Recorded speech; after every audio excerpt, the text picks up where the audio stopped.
This is site 2, and this is where 3 of the children are buried, plus some additional extended family members.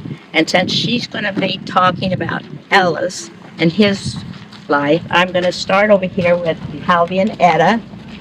That, first of all, and I should have told you back then, well, these little flowers are placed on each of the graves that here we visited today. And this was by Betty McCure. Bought these little silk flowers and placed them on all the graves that are. Halvey and Etta, I don't know much about. I just know they got married in Los Angeles, so they must have met over there. And they had no children, and I guess they spent most of their time in California, but later in life they did move to Pima.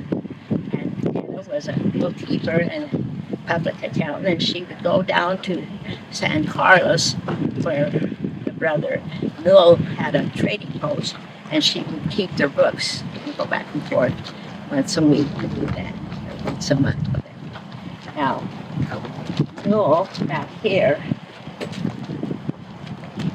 and his wife Christine, they were married in Lawrenceburg, and so I wondered why, but I found out that Christine was born in Franklin, so Arizona. So to be married in Lawrenceburg wasn't too much of a place difference, and so that's why they must have met and married in that.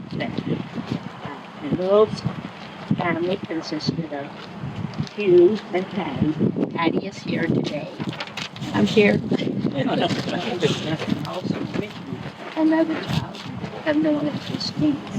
But Newell, I figured Newell was a good businessman.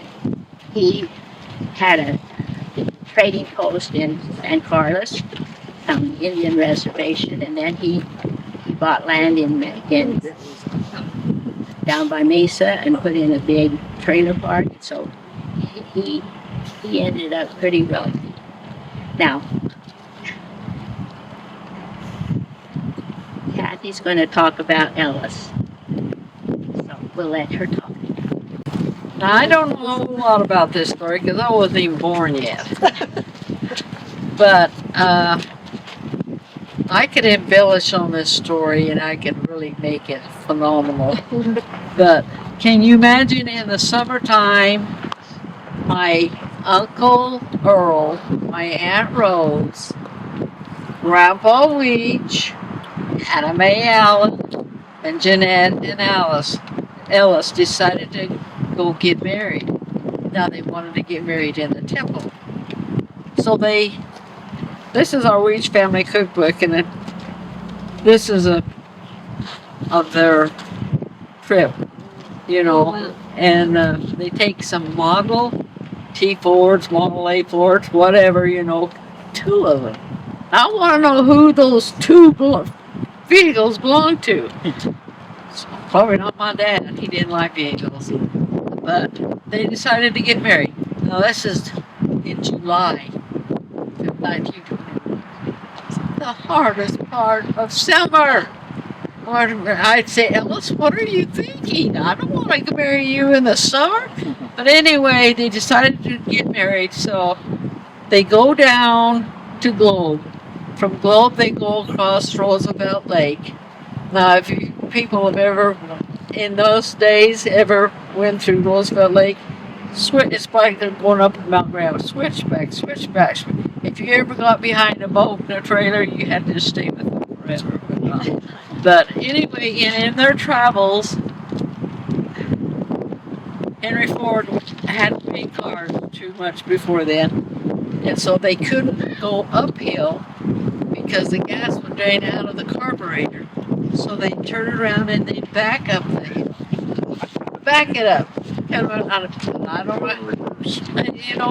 going, well, I'd say, hey, you're going the wrong way. You're going the wrong way. But I'm thinking, that trip. And it doesn't say how long it took them and whatnot. From there, they went up from Roosevelt Lake up to Payson, then up to Flagstaff, And if you've ever pulled the hill to Page, it's just a long hill. It takes you forever. And I'm thinking, they had to back up the hill. They probably went through Jacob Lake, so they probably didn't hit Page. I mean, Page was probably not even there at that time. So they go up to St. George. Guess what? The temple's closed.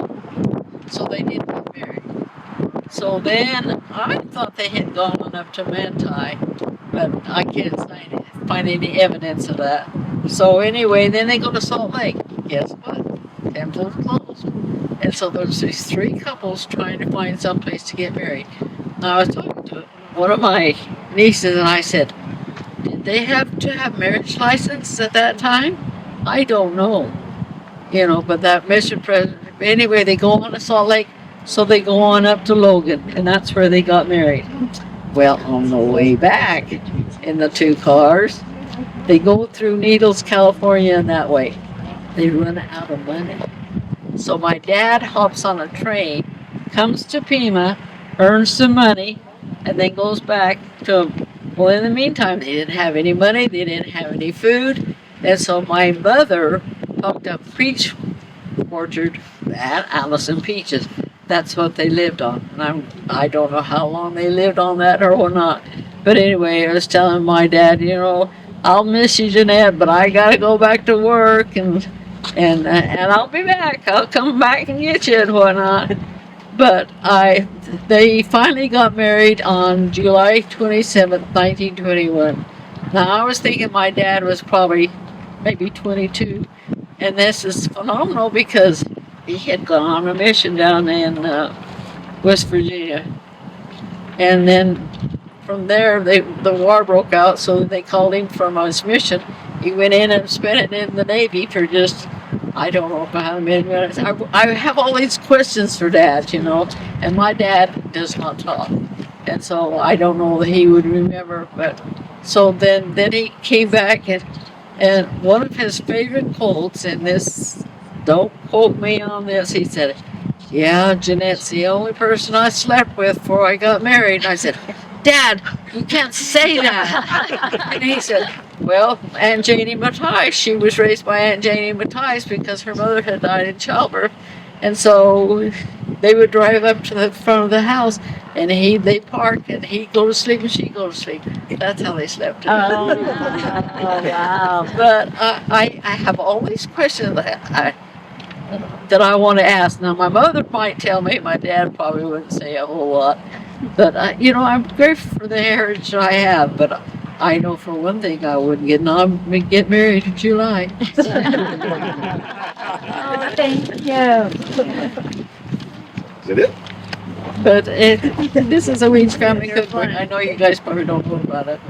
No, we don't. We're found actually. Where can you get one of those? Betty BeCure. Okay. Dr. Betty. Okay, It's awesome. well, got a little brown one that looks like this. It's the same. Yeah. So